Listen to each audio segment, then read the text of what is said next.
Semoga yang subscribe diberikan rezeki melimpah dari jalan tak terduga. Dan yang like komen, dimudahkan jalannya menuju surga di hari akhir nanti. Siapa yang tak mendengar nama Qorun? Dia adalah seorang sosok kaya raya di zaman Nabi Musa yang namanya melegenda hingga sekarang. Kisahnya diabadikan dalam Al-Quran, bahkan menjadi peribahasa atau ungkapan di masyarakat guna menggambarkan seseorang yang mirip dengan tabiatnya atau menisbatkan harta yang ditemukan terpendam dalam tanah sebagai harta Qorun. Qorun adalah miliarder kaya raya yang hidup sejaman dengan Nabi Musa. Saking kaya rayanya, Qorun setiap kali keluar dari rumahnya, ia didampingi dengan 300 pelayan laki-laki dan 300 pelayan perempuan. Qorun juga dikawal oleh 4.000 pengawal yang diiringi 4.000 binatang ternak ditambah 60 ekor unta yang khusus membawa kunci-kunci gudang penyimpanan harta kekayaannya itu. Itu dilakukan semata-mata sebagai bentuk kesombongan bahwa dialah manusia paling kaya, paling terhormat, dan memiliki pengikut setia. Ia merasa lebih mulia dibandingkan Nabi Musa alaihissalam. Orang-orang tentu saja akan penasaran seberapa banyak harta kekayaan Qorun jika pengawal dan pembawa kunci gudang kekayaannya sebanyak itu. Lalu berapa banyakkah harta yang dimiliki Qorun yang disimpan di dalam gudangnya tersebut? Sebelum saya melanjutkan, dimohon untuk menonton video ini sampai selesai supaya tidak ada kesalahpahaman dalam memahami isi cerita, serta mohon bantu channel ini semakin berkembang dengan cara tekan subscribe dan silakan tinggalkan like serta komen positifnya. Semoga dukungan pemirsa Risalah Kehidupan bernilai pahala dan menjadi wasilah dimudahkannya segala urusan pemirsa sekalian. Pemirsa Risalah Kehidupan, di zaman sekarang banyak orang yang mengistilahkan rezeki yang tak terduga dengan istilah harta Qorun. Lalu dari manakah sumber harta kekayaan Qorun yang sangat luar biasa itu? Serta di manakah Qorun dan hartanya ditenggelamkan? Siapakah Qorun dan bagaimana kisahnya dengan Nabi Musa? Qorun merupakan kaum Nabi Musa alaihissalam. Disebutkan oleh Ibnu Jurayj, nama lengkap Qorun adalah Qorun ibnu Yashar, ibnu Qahis, ibnu Lawi, ibnu Yakub. Ia merupakan putra paman atau sepupu Nabi Musa alaihissalam. Pasalnya, Nabi Musa alaihissalam sendiri adalah putra Imran, sedangkan Imran adalah putra Qahis. Dengan kata lain, Qorun masih satu kakek dengan Nabi Musa alaihissalam, yakni kakek Qahis. Ia adalah umat Nabi Musa yang taat. Tidak hanya memiliki banyak harta, Qorun juga termasuk orang yang cerdas dan berilmu. Ia menguasai ilmu duniawi dan ilmu ukhrawi, dan tercatat bahwa Qorun adalah ahli di bidang kimia. Dirinya tercatat sebagai ahli kitab Taurat setelah Nabi Musa. Kepandaian Qorun dalam ilmu agama membuat dirinya sering disebut dengan ilmu nawir, atau orang yang memberi cahaya dan penerangan. Suaranya terkenal merdu dalam membaca kitab Taurat. Selain itu, Qorun juga lihai dalam berbisnis. Ia mengetahui trik investasi yang menguntungkan, serta jalur perdagangan internasional yang strategis di zamannya. Kekayaan Qorun begitu banyak, sebagaimana tercatat dalam surat Al-Qasas ayat 76. Sesungguhnya Qorun termasuk kaum Musa, tetapi dia berlaku aniaya terhadap mereka. Kami menganugerahkan kepadanya perbendaharaan harta yang kunci-kuncinya sungguh berat dipikul oleh sejumlah orang-orang yang kuat. Dalam riwayat Kaisamah disebutkan, kunci gudang kekayaan Qorun dibutuhkan 60 bigol atau sejenis kuda kecil. Ukuran kuncinya sebesar jari, bahannya terbuat dari kulit, dan setiap kunci digunakan untuk satu gudang. Maka keluarlah Qorun kepada kaumnya dalam kemegahannya. Para ulama tafsir menjelaskan Qarun keluar dengan mewah diiringi dengan 300 gadis berbaju merah dan 4.000 kendaraan kuda. Tak heran, iring-iringan Qarun itu mengundang decak kagum mereka yang gandrung terhadap harta kekayaan. Sebagaimana yang terekam dalam ayat Al-Quran, moga-moga kiranya kita mempunyai seperti apa yang telah diberikan kepada Qarun. Sesungguhnya ia benar-benar mempunyai keberuntungan yang besar. Quran Surat Al-Qasas ayat 79. Namun tak sedikit kaumnya yang mengingatkan. Ingatlah ketika kaumnya berkata kepadanya, janganlah engkau terlalu bangga, sesungguhnya Allah tidak menyukai orang-orang yang terlalu membanggakan diri atau farihin. Ulama menafsirkan istilah farihin di sana juga berarti takabur, zolim, berbuat kerusakan, arogan, dan tak mau bersyukur terhadap nikmat. Qarun dikisahkan memiliki ribuan kuda yang berisikan emas dan perak. Bila keluar rumah, Qarun selalu berpakaian mewah dan dikawal 600 pelayan dan diiringi 4.000 ekor kuda serta 60 ekor unta yang membawa kunci-kunci gudang kekayaannya. Namun, sayangnya Qarun kemudian membangkang pada Nabi Musa dan menjadi pengikut setia Fir'aun. Mengenai dari mana asal-usul kekayaan Qarun, ada beberapa riwayat yang memberitahukan tentang asal-usul kekayaan Qarun. Sumber pertama menyebutkan bahwa jauh sebelum memiliki kekayaan, Qarun hanyalah seorang lelaki miskin yang tidak mampu menafkahi keluarganya. Anaknya sangat banyak. Lalu suatu ketika Qarun datang kepada Nabi Musa. Ia meminta Nabi Musa alaihi salam untuk mendoakannya agar Allah memberikan harta benda yang banyak. Qarun juga meminta Nabi Musa mengajarinya ilmu kimia dan ilmu-ilmu kehidupan lainnya. Qarun dikenal sebagai orang yang soleh dan mengikuti ajaran Ibrahim dengan baik, sehingga tanpa pikir panjang, Nabi Musa alaihi salam menyetujui permintaannya. Allah Subhanahu wa ta'ala mengabulkan doa Nabi Musa. Qarun diberikan kecerdasan luar biasa dan menguasai ilmu yang telah diajarkan kepadanya. Qarun menguasai teori dan praktik pembuatan emas permata dan beragam perhiasan mewah lainnya. Ia juga pakar dalam ilmu arsitektur, rancangan bangunan, penataan kota, dan lain sebagainya. Tidak lama setelah itu, hidupnya berubah. Qarun pun hidup dengan bergelimbang harta. Ribuan gudang yang dimilikinya penuh dengan emas dan perak. Namun, sayangnya, keberuntungan yang didapatkannya membuatnya gelap mata. Qarun mulai hidup dengan penuh pamer, keangkuhan, dan penuh kesombongan. Kekayaan yang diberikan Allah Subhanahu wa ta'ala membuatnya lupa dengan Sang Maha Pemberi. Qarun merasa lebih terhormat dan mulia dibandingkan Nabi Musa. Ia pun akhirnya membelot dan durhaka pada Musa.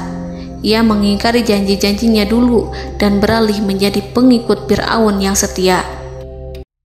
Loyalitas Qarun terhadap Fir'aun membuatnya diangkat menjadi kepala mandor yang membawahi ribuan pekerja. Dikisahkan bahwa Qarun bersikap semena-mena terhadap para pekerja. Ia tega memotong upah mereka. Ia melakukan korupsi demi membangun istana dan kemegahannya sendiri, dan untuk membangun gudang-gudang penyimpanan harta yang telah ia kumpulkan jauh-jauh hari. Ketika datang perintah zakat, Nabi Musa alaihi salam pergi menemui Qarun dan memerintahnya mengeluarkan zakat sebesar 1 dinar dari setiap 1000 dinar hartanya, 1 dirham dari setiap 1000 dirham, 1 kambing dari setiap 1000 kambing, dan seterusnya. Setelah Qarun menghitung seluruh hartanya, ternyata jumlah zakatnya sangat besar. Kekikirannya pun mulai menghalangi hatinya untuk mengeluarkan zakat. Qarun enggan membayar zakat ketika Nabi Musa alaihissalam menagih zakat yang diperintahkan oleh Allah untuk ditunaikan olehnya. Ketika Qarun dimintai zakat, ia langsung marah dan tidak memberikan sedikit pun kekayaannya. Dia berpikir bahwa harta kekayaan yang dimilikinya didapat dari hasil kerja dan usahanya, dan tidak ada kaitannya dengan siapapun, termasuk Allah Subhanahu wa Ta'ala. Janji Qarun untuk lebih taat beribadah dan membantu sesama jika diberi kekayaan oleh Allah dilupakannya. Dia mempergunakan kekayaannya tersebut dalam kesesatan, kezoliman, dan permusuhan, sehingga membuatnya menjadi sombong dan terlena. Orang-orang beriman pada masa itu sering menasihati Qarun untuk bersyukur atas nikmat yang telah Allah berikan, tetapi dia tidak mengindahkan nasihat tersebut. Dari sikapnya tersebut sudah jelas bahwa Qarun tidak membutuhkan nasihat kebenaran, bahkan merasa tidak takut dengan ancaman Allah. Sebab Qarun merasa sudah memiliki segalanya. Qarun merasa dirinya hebat dan pintar serta punya banyak pengikut setia, punya banyak pengawal dan merasa aman karena dekat dengan Raja Fir'aun. Qarun berkata, "Sesungguhnya aku mendapatkan harta ini karena ilmu yang ada padaku." Qarun sangat sombong. Ia merasa hartanya didapatkannya sendiri tanpa campur tangan dan kehendak Zat yang Maha Kaya, yakni Allah Subhanahu wa Ta'ala. Apakah Qarun lupa ataukah ia tidak tahu bahwa Allah telah membinasakan orang-orang sombong sebelumnya yang bahkan lebih kuat darinya, yang lebih kaya darinya, yang lebih banyak pengawalannya, lebih kokoh dan tak terkalahkan dibanding dirinya? Karena terdorong sifat kikir dan angkuh, maka Qarun membuat rencana untuk melakukan tipu daya agar dia terlepas dari kewajiban membayar zakat. Dia ingin menjatuhkan nama baik dan citra baik Nabi Musa. Kemudian dia mengumpulkan tokoh-tokoh konglomerat Bani Israel. Ia berkata kepada mereka, "Wahai saudara-saudaraku, terhadap apa yang diperintahkan Musa untuk membayar zakat, apakah kalian akan mematuhinya? Sekarang dia hendak mengambil harta yang ada di tangan kalian, maka pikirkanlah suatu cara untuk menghindari perintahnya." Para pembesar-pembesar yang dipanggil kemudian menjawab, "Wahai paduka Qarun, engkau lebih besar daripada kami. Kami akan melakukan apapun yang kau inginkan." Qarun berkata, "Datangkanlah kepadaku wanita cantik. Aku akan memberinya hadiah besar jika ia berhasil menggoda dan memfitnah Musa." Ketika wanita cantik yang diinginkannya datang, Qarun memberikan kepadanya uang muka sebagai jaminan. Ia akan membayarkan seluruh yang dijanjikannya ketika berhasil menjalankan misinya. Bukan hanya itu, Qarun pun berjanji akan menjadikan wanita ini sebagai istrinya. Keesokan harinya, Qarun mengumpulkan Bani Israel. Setelah itu, Qarun menghadap kepada Nabi Musa seraya berkata, "Orang-orang menanti kedatangan Anda, sampaikanlah saran dan nasihat kepada mereka." Nabi Musa kemudian keluar dari rumahnya. Ia mulai menyampaikan nasihat pada umatnya. Di antara nasihatnya, beliau berkata, "Barang siapa yang mencuri, aku akan memotong tangannya.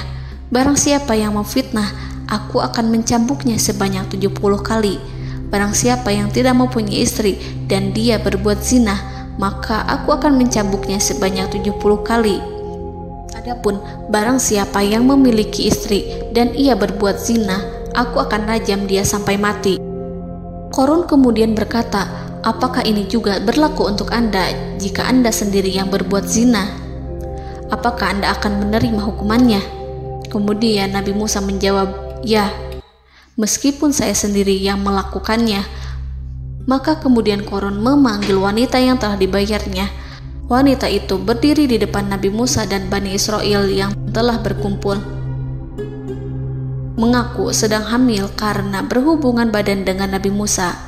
Maka marahlah Nabi Musa atas fitnah kejam yang diarahkan kepadanya. Kemudian Nabi Musa melakukan sholat 2 rakaat, lalu mendatangi wanita itu dan menyumpahnya agar mengatakan siapa yang menyuruhnya. Wanita itu menjadi ketakutan. Ia bergemetar di depan Nabi Musa dan mengaku bahwa yang menyuruhnya adalah Qarun. Lalu wanita itu bertaubat dan meminta maaf kepada Nabi Musa. Seketika Nabi Musa bersujud seraya berdoa kepada Allah agar menimpakan azab kepada Qarun. Allah memberi wahyu kepada Musa bahwa bumi telah dijadikan tunduk kepada perintah Nabi Musa. Kemudian Nabi Musa berkata kepada bumi, "Wahai bumi, telanlah Qarun beserta kekayaannya, habiskanlah semua." Kala itu Allah menurunkan wahyu kepada Musa alaihissalam untuk memerintah bumi apapun yang diinginkannya. Begitu Nabi Musa alaihissalam datang dengan wajah sangat marah, barulah Qarun merajuk, "Wahai Musa, sayangilah aku." Sementara Nabi Musa alaihissalam tak bergeming. Beliau lantas berkata pada bumi, "Wahai bumi, ambillah mereka." Seketika rumah Qarun mulai bergetar. Qarun dan antek-anteknya mulai dibenamkan hingga bagian lututnya. Rumahnya ikut turun sedalam lutut. Qarun kembali merajuk, "Sayangilah aku Musa." Rumahnya kembali berguncang. Kini Qarun dan kawan-kawannya kembali terbenam hingga pusar. Demikian pula rumahnya. Qarun terus merajuk, "Wahai Musa, sayangilah aku." Sementara Nabi Musa alaihissalam kembali meminta bumi, "Wahai bumi, ambillah mereka." Rumah Qarun berguncang lagi, sementara Qarun dan kawan-kawannya terus terbenam hingga bagian tenggorokannya. Demikian pula rumahnya.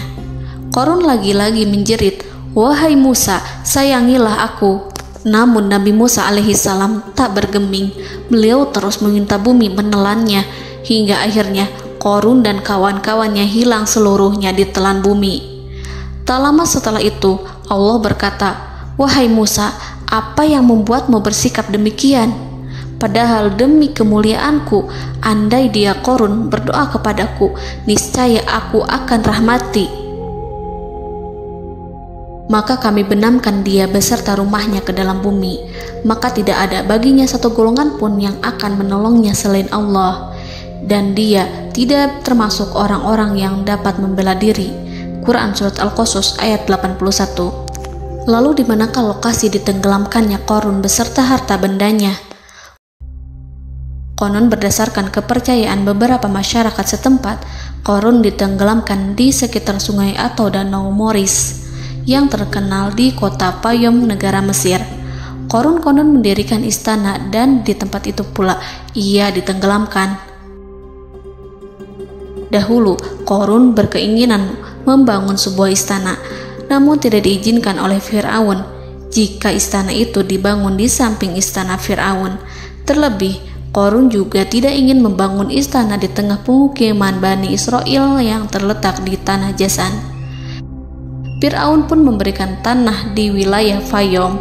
Kemudian di tepi sungai Payom inilah Qarun membangun istananya yang megah, dan di dalamnya ia membangun Al-Khunuj, gudang penyimpanan harta berisi emas dan perak.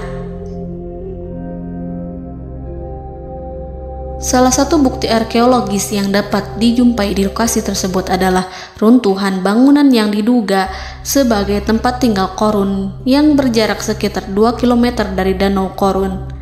Menurut beberapa sumber, bangunan yang masih berdiri kokoh tersebut adalah benteng yang dibangun oleh Qarun. Namun ada juga yang mengatakan bahwa bangunan tersebut adalah tempat tinggalnya. Wallahu a'lam. Semoga kita semua dijadikan orang yang Allah mampukan menjadi orang kaya namun tidak seperti Qarun,